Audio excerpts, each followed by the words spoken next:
Olá, boa tarde. A Constituição Federal de 1988 completa hoje 34 anos. A Carta Magna foi responsável por estabelecer um vasto catálogo de direitos e garantias individuais. Não foi à toa que recebeu o título de Constituição Cidadã.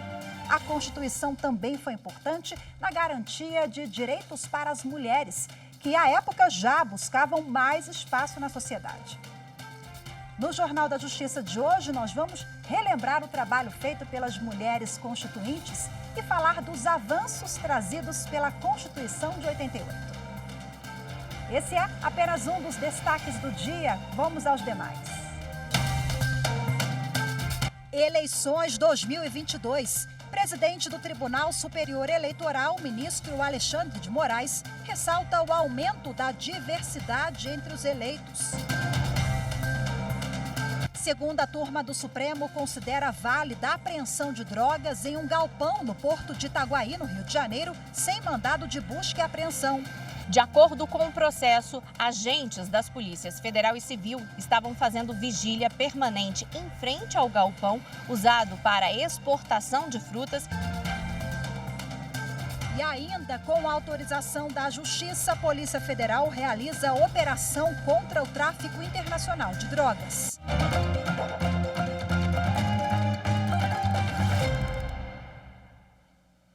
Com a autorização da Justiça, a Polícia Federal realizou hoje operação contra o tráfico internacional de drogas. A ação realizada em conjunto com a Polícia Judiciária de Portugal e o Serviço Europeu de Polícia faz parte do inquérito policial que apura a exportação de 320 quilos de cocaína do Brasil para Portugal. Foram cumpridos 22 mandados de busca e apreensão em Belém, Ananindeua, Marituba e Barcarena, no Pará. Os mandados foram executados em residências e empresas de pessoas suspeitas de fazerem parte de um grupo criminoso que levava grandes quantidades de cocaína à Europa. Foram apreendidos aparelhos eletrônicos e documentos. O trabalho foi acompanhado por um investigador da Polícia Judiciária de Portugal em Belém. A ação de hoje é um desdobramento da Operação Norte Tropical, realizada pela polícia portuguesa em julho. Na ocasião, 3 brasileiros foram presos, entre eles um tenente da PM do Pará. A quadrilha exportava cocaína em contêineres de açaí congelado. A carga enviada a Portugal, avaliada em 6 milhões de euros, era distribuída por toda a Europa. Em sessão virtual, a segunda turma do Supremo Tribunal Federal, por maioria de votos, considerou válida a apreensão de drogas em um galpão no porto de Itaguaí, no Rio de Janeiro, sem mandado de busca e apreensão. No julgamento em sessão virtual, prevaleceu o voto divergente do ministro Nunes Marques. Ele julgou válida a entrada das polícias federal e civil em um galpão no porto de Itaguaí, no Rio de Janeiro, diante dos indícios de tráfico internacional de drogas.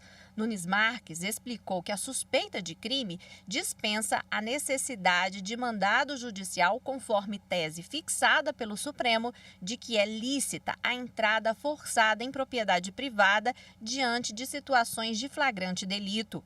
O entendimento foi seguido pelos ministros Ricardo Lewandowski e André Mendonça. De acordo com o processo, agentes das polícias federal e civil estavam fazendo vigília permanente em frente ao galpão usado para a exportação de frutas depois que o setor de inteligência recebeu denúncia anônima sobre tráfico internacional de drogas. A Polícia Civil começou a investigação e, em um momento oportuno, entrou no local. Em seguida, a Polícia Federal reforçou a ação.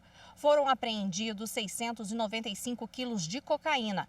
Parte do entorpecente estava escondida dentro de mangas, já preparadas para a exportação. A legalidade da ação policial começou a ser julgada no STF em agosto. O relator, ministro Edson Fachin, em decisão monocrática, havia negado seguimento ao recurso ajuizado pelo Ministério Público contra a decisão do Tribunal Regional Federal do Rio de Janeiro, que considerou a apreensão de drogas ilegal. O relator julgou que não havia possibilidade de reanalisar as provas para relativizar o direito fundamental à inviolabilidade de propriedade privada. O MPF, então, apresentou agravo para ser julgado pela segunda turma da Corte. A terceira turma do Superior Tribunal de Justiça decidiu que o São Paulo e a Federação Paulista de Futebol terão de indenizar torcedores do Corinthians feridos em um tumulto. O colegiado decidiu que o time mandante, que não ofereceu segurança necessária para evitar tumultos na saída do estádio, deverá responder pelos danos causados solidariamente com a entidade organizadora da competição. No processo, torcedores corintianos relataram que após o fim de um jogo no estádio do Morumbi, que pertence ao time do São Paulo, foram obrigados a aguardar a saída da torcida adversária. Enquanto estavam confinados, uma bomba caseira foi lançada de fora da arena, provocando tumulto e que resultou em dezenas de feridos, entre eles os autores da ação. Além disso, a polícia militar disparou uma bomba de efeito moral, o que piorou a situação. O Tribunal de Justiça de São Paulo reformou a sentença de primeira instância e condenou o São Paulo Futebol Clube e a Federação Paulista de Futebol a indenizar os autores. No recurso ao STJ, o time sustentou, entre outras coisas, que foram cumpridas as medidas cabíveis de segurança e que a bomba caseira foi arremessada da parte externa do estádio. A federação também recorreu para tentar afastar sua responsabilização, mas nesse ponto o apelo foi rejeitado. O relator do caso, o ministro Ricardo Vilas Boas Cueva, ao analisar o recurso do São Paulo, apontou que, conforme o Estatuto do Torcedor, o clube detentor do mando de jogo tem responsabilidade objetiva e solidária com a entidade que organiza a competição, diante dos prejuízos causados aos torcedores por falhas de segurança. Veja a seguir. Constituição Brasileira completa hoje 34 anos. Vamos falar sobre a importância da Carta Magna de 88 para a conquista de direitos das mulheres brasileiras. Voltamos já.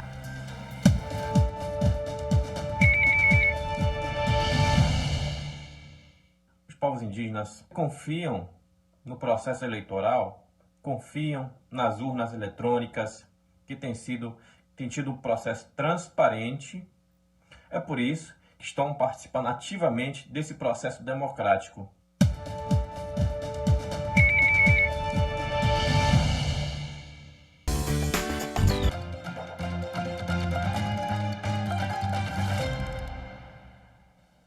A Constituição Brasileira completa hoje 34 anos. Com o apelido de Constituição Cidadã, ela é considerada o marco de uma mudança que os direitos humanos passaram a ser vistos como prioridade pelo Estado.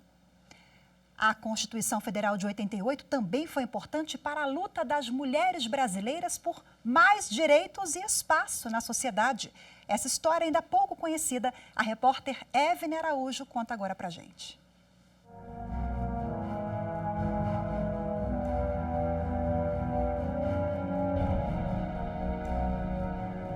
Para nós, mulheres, o exercício pleno da cidadania significa, sim, o direito à representação, à voz e à vez na vida pública, mas implica, ao mesmo tempo, a dignidade na vida cotidiana que a lei pode inspirar e deve assegurar.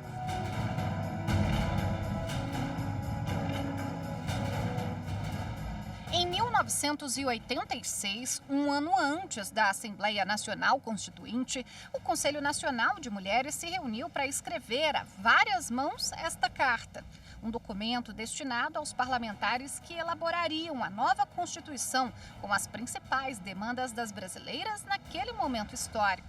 Nós convidamos para fazer a entrega uma sufragista, ainda viva, a doutora Carmen Portinho, que entregou, então, a carta, e eu acho que o simbolismo desse gesto foi muito bonito, né? Porque mostrou que desde a luta pelo direito ao voto, na qual ela tinha participado no início do século, né? Até a luta pela igualdade de direitos, o caminho era um só, né? Então foi muito bonita essa cerimônia, e a partir daí, então, nós começamos o trabalho dentro do Congresso Nacional, e esse trabalho é que ficou conhecido como Lobby do Batom.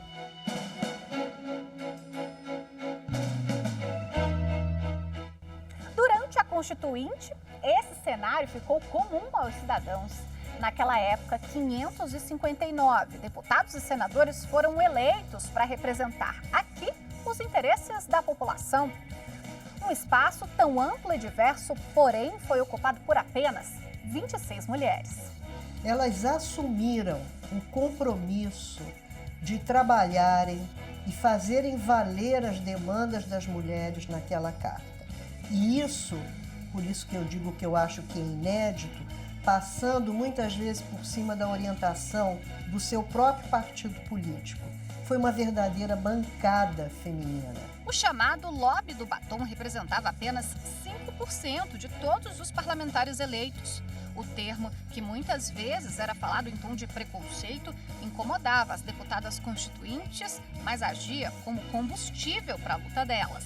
Você imagina você, né, num processo e aquela pergunta de Miss, qual o seu perfume? Nós pensávamos assim, ou nós nos reunimos e mostramos a nossa força, ou então nós vamos, né, assim, ninguém vai falar na gente do que nós viemos fazer, do que nós estamos representando, porque ali nós não estávamos representando apenas as mulheres, nós estávamos representando o Brasil, uma nova Constituição. Os direitos femininos consolidados ao longo desses 34 anos foram germinados na Assembleia Constituinte. Queremos proclamar a nossa abolição. Não é ódio, nem rancor, apenas um grito de liberdade. A presença feminina na Constituinte de 88 foi fundamental. Fundamental para que temas do interesse das mulheres, garantias e direitos há muito defendido pelo movimento feminista pudessem ser inscritos na nossa Constituição, como a licença maternidade de 120 dias.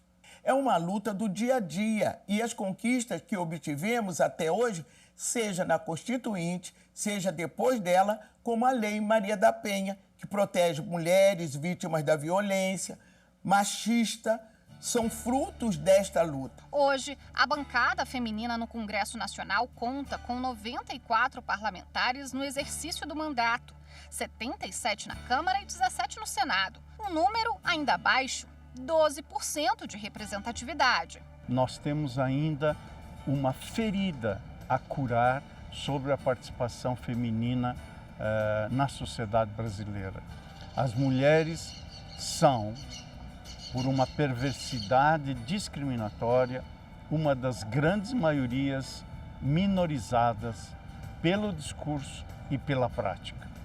Mas eu entendo que essa Constituição tem o desenho para que essa arquitetura discriminatória seja superada. Em 34 anos, as mulheres passaram a ocupar cadeiras nos 3 poderes. Uma presidente da República na história, ministras nos tribunais superiores. Hoje, são 6 no TST, 1 no TSE, 6 no STJ, onde a presidente é a ministra Maria Tereza de Assis Moura. No Supremo Tribunal Federal, o comando é feminino, com a ministra Rosa Weber. A ministra Carmen Lúcia, também do STF, já esteve à frente da corte em 2018. Nós temos um débito social ainda grande. O judiciário é um poder que ainda vê prevalecer a presença do homem, a despeito também de a Ordem dos Advogados do Brasil contar com a maior parte, são mais de 50% de mulheres advogadas. Nas primeiras instâncias em que se ingressa por concurso público, as mulheres hoje são em igualdade ou em maioria dos aprovados, mas nos cargos superiores, nos tribunais superiores, em que atua também uma arena política, se tem um número muito menor de mulheres. Eu tenho assim, muito orgulho, né, de ter meu nome na Constituição. Eu me sinto assim uma parteira, né, da Constituição.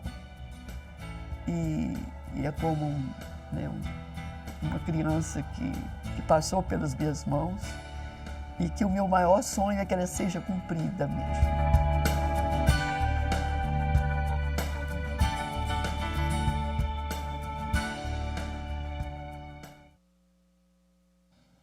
E agora, para a gente repercutir esse tema, eu converso agora ao vivo, de forma remota, com a professora de Direito Constitucional da Universidade Federal do Paraná, Melina Fachin, que também é coordenadora do projeto Constitucionalismo Feminista na Universidade.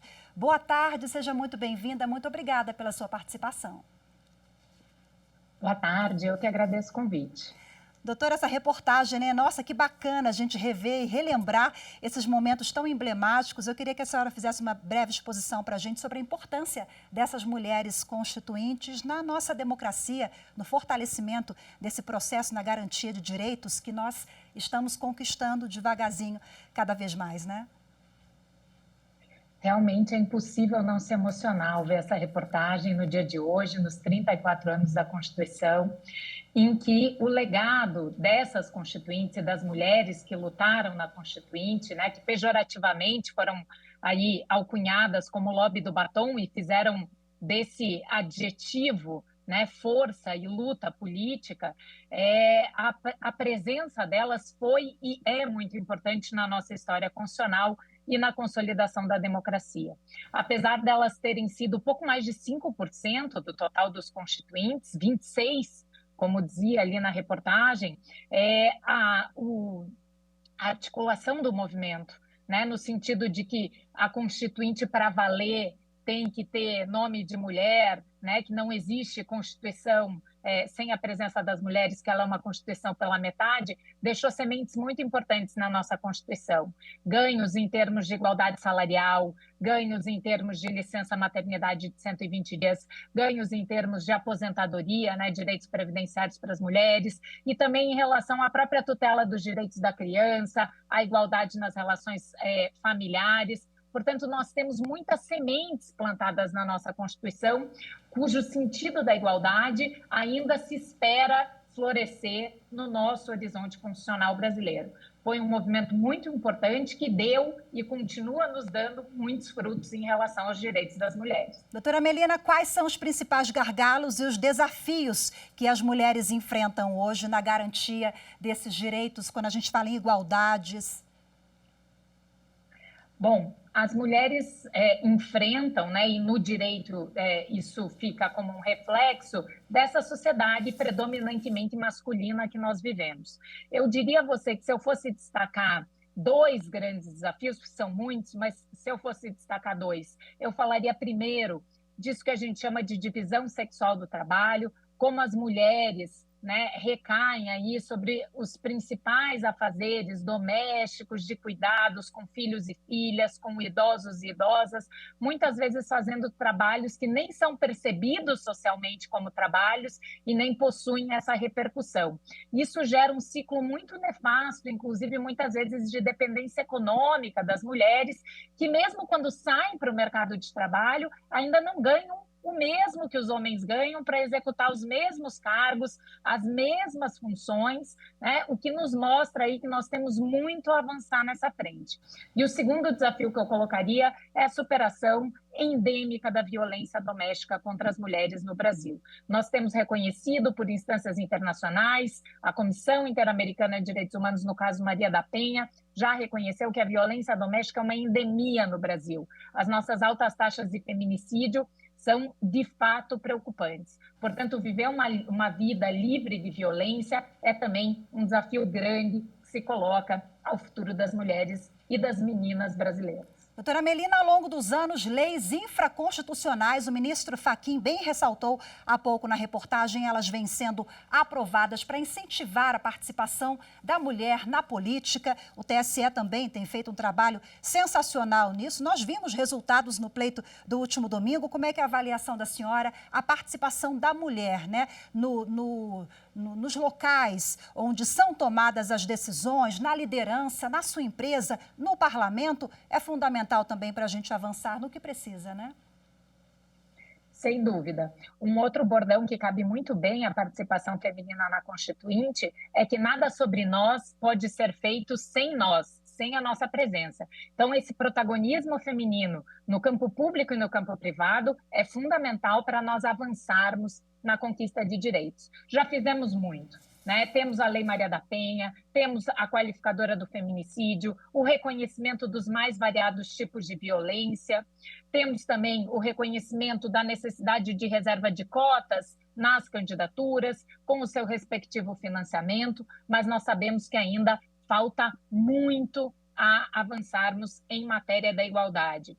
Dados levantados pela ONU Mulheres nesse ano nos dizem que se nós continuarmos nesse ritmo, demoraremos mais meio século para atingir a plena igualdade entre homens e mulheres no Brasil. Nós não podemos e nem queremos esperar. Portanto, o mesmo direito que pode oprimir, que pode reproduzir as desigualdades sociais, ele também pode ser libertador. E usar esses bons instrumentos normativos que nós temos com a participação das mulheres, tanto no judiciário, quanto no legislativo, quanto nos espaços da administração pública, é fundamental para que nós avancemos e aceleremos esse tempo aí para que as nossas meninas possam viver um futuro mais igualitário em breve. Perfeito, excelente reflexão para a gente finalizar. Muito obrigada pela sua participação. Boa tarde para a senhora, até a próxima. Fico ao dispor. Boa tarde a todas e todos. Tchau, tchau. E para celebrar os 34 anos de promulgação da Constituição Cidadã, o Supremo Tribunal Federal vai promover uma série de ações e eventos especiais. Logo mais, às 14h, na sessão plenária, será lançado oficialmente um selo postal comemorativo. O site, as redes sociais do STF, a TV e a Rádio Justiça vão trazer uma série de conteúdos especiais sobre o tema, com manifestação de ministros da ativa e ministros aposentados. E, além disso, está programada uma exposição temática que estará aberta à visitação durante todo o mês de outubro, aqui no Supremo Tribunal Federal. Veja a seguir maior representatividade. Presidente do Tribunal Superior Eleitoral, ministro Alexandre de Moraes, ressalta o aumento da diversidade entre os eleitos. Os detalhes em instantes.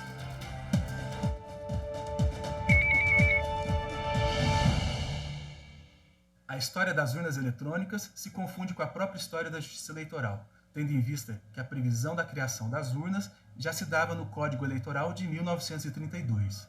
E as urnas foram efetivamente desenvolvidas em 1996, num projeto que contou com a participação de importantes segmentos da sociedade brasileira, inclusive de oficiais das Forças Armadas. E o resultado desse projeto foi um equipamento moderno, com mais de 30 camadas de proteção e que é capaz, portanto, de garantir a certeza e o sigilo do voto do eleitor brasileiro.